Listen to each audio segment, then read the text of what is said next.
In today's case, the defendant William Afton is being charged with first-degree murder, multiple counts, desecration of a corpse, also multiple counts, and tax evasion. Mr. Afton, just because you were locked up in a suit doesn't mean anything. I'm sure you heard the saying you can't avoid death or taxes.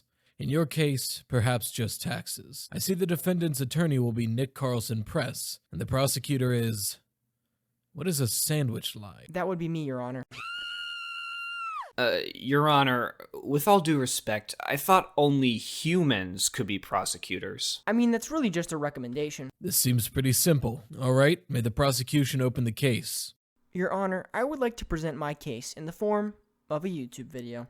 Oh, brother. What's up, everyone? How are we doing? I'm sure you're doing a lot better than my friend Springtrap over here. Or is it William Afton? Or is it William Afton the animatronic? The person? How about Burntrap? Maybe even Glitchtrap? Honestly, who even knows at this point? Either way, in today's video, I want to review the story and saga that is of William Afton, aka Springtrap. We're going to review the downfall of Springtrap, and we're going to be going over the major events that caused his downfall and what he could have done to change it. Now, when it comes to solving something like this, we need the whiteboard. Okay, so in order for us to play devil's advocate and help Mr. Afton, we need to do some investigative work and try to go back and understand the timeline of events. Now, as far as we can guess, Afton's initial introduction to Fazbear Entertainment is going to have to be through Fredbear's Family Diner. We can be led to believe that either Henry owned the rights to the franchise beforehand, or Henry and Afton teamed up to then purchase the rights to Fredbear's Family Diner, and then what would become Fazbear Entertainment. Henry, of course, was the brains behind the animatronic operation, while Afton focused more on the company and corporate side of things. Now, little did they both know that this would set everything into motion and their lives would change drastically. So before we get into the details and history of Mr. Afton, let's actually talk a little bit more about, well, Mr. Afton. You see, I think there are two main versions of Mr. Afton that we have to address. The first version of William Afton would be the one that we see in the Silver Eyes. He's just this crazed lunatic who considers himself one of the animatronics, and he thinks that he's one of them because of the fact that he understands the suits are possessed by the children he murdered. The second version would be the cold, calculated killer that we see in Sister Location, the one who actively kills and captures to try to understand the power of Remnant and Agony. Now, it's important to understand that these are almost like different versions of the same person. The first one killed for the sake of killing, the other one killed to understand the science behind souls and the science of the dead. Now, beyond this, let's get back to our Afton timeline. The animatronic characters here do get a bit quirky. You see, when following Afton's story, it seems that there's a period of time where no murders takes place. Obviously, Fazbear Entertainment needs time to become a warm and loving memory for the children of the time period. They have to fall in love with Freddy and friends, and they can't fall in love with it if their parents won't let them in the building because some kids got murdered. Really quick side note, I think it's interesting to think about the fact that Fazbear Entertainment once had a CEO, CFO, COO, and overall was just a larger company. I just guess it really goes to show how a couple murders can really destroy your brand's image. Honestly, who would have known? But as we get back to Afton, it seems that everything kind of stems from one point: Charlie's murder. Now, Charlie's murder is depicted in FNAF 6, and we get to see how Charlie takes over the security puppet. Now, to this day, the motivation for this murder is still unclear. We do believe that it might have been revenge for the fact that it was Henry's animatronics that bit the crying child on the forehead, but at the same time, it could just be taken as the fact that William was just being a crazy psycho lunatic, as I mentioned earlier. Either way, this was a moment when Afton realized that he liked it. Now, of course, this moment has to stay for us to get the Afton that we know and love.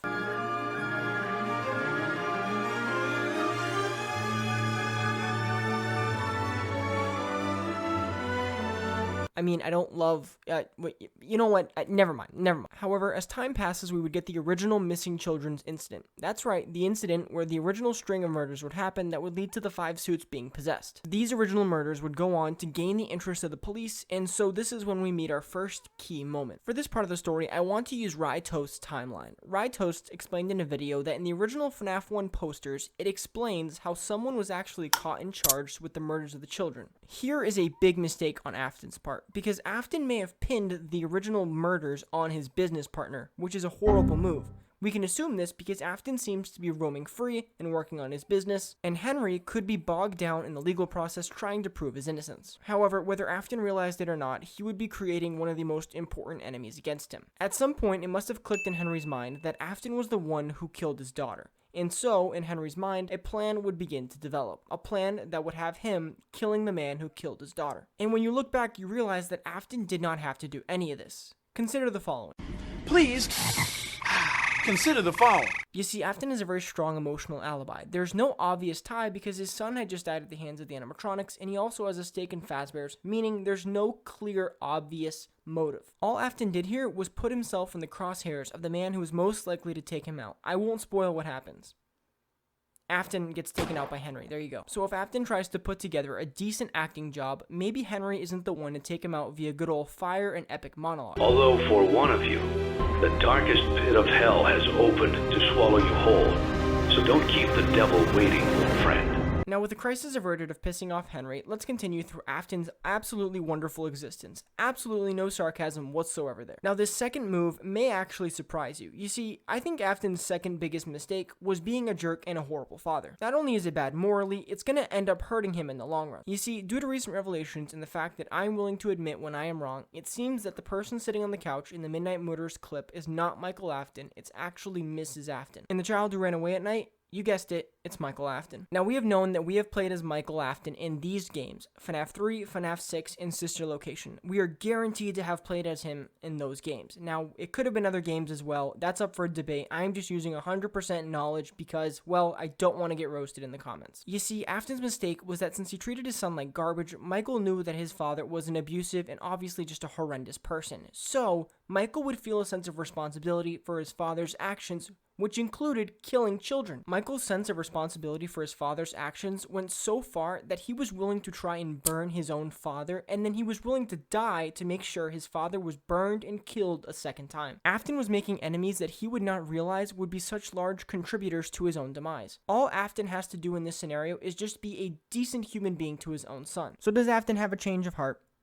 Absolutely not. He remains a horrible parent. He actually follows the stereotype of being a bad parent because he's a murderer. Who knew? I couldn't put two and two together there. But at least in this case, I am not his attorney. That is a massive weight taken off my shoulders. Now it's time to put this fool in his place. You see, Afton's biggest mistake is actually quite obvious, because you see, in this case, Afton got cocky and arrogant. You see, if you remember that second version of Afton I mentioned, the one that was more cold and calculated, you remember that Afton was starting to explore the possibilities of Remnant and using it in his conquest to try and defeat death. This mistake was on a rainy night in a Freddy Fazbear's Pizzeria. You see, Afton was leading the animatronics one by one into a safe room in the back. The purpose of this dismantling was so Afton could try and understand the powers of Remnant and why these children's spirits had possessed the suits. This had puzzled Afton, and he was wondering if he could use it in his own conquest of immortality, or maybe to save his son or daughter. There's a reason why Afton was researching the power of Remnant, because of the fact that when he destroyed the suits, the spirits were so angry and so full of pain that they were literally going to take a physical form when the suits were destroyed just so they could get their revenge on Afton. And now with all these angry spirits against them, Afton was actually pinned in the back room, locked, and being trapped in there by the spirits.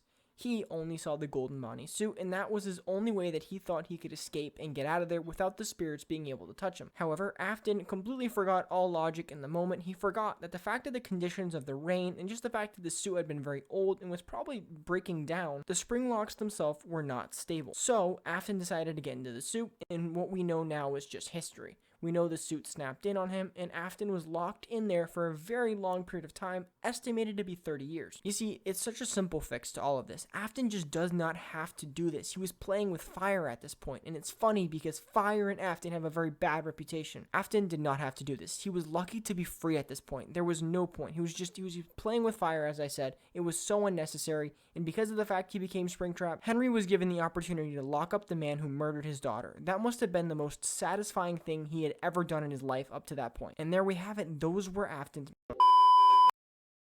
Your Honor, may I make a request to the jury? This trial could not get any weirder, so why not? My final request to you all is that you press the like button and subscribe to get more amazing content just like this. Your Honor, he's telling the jury to do the right thing.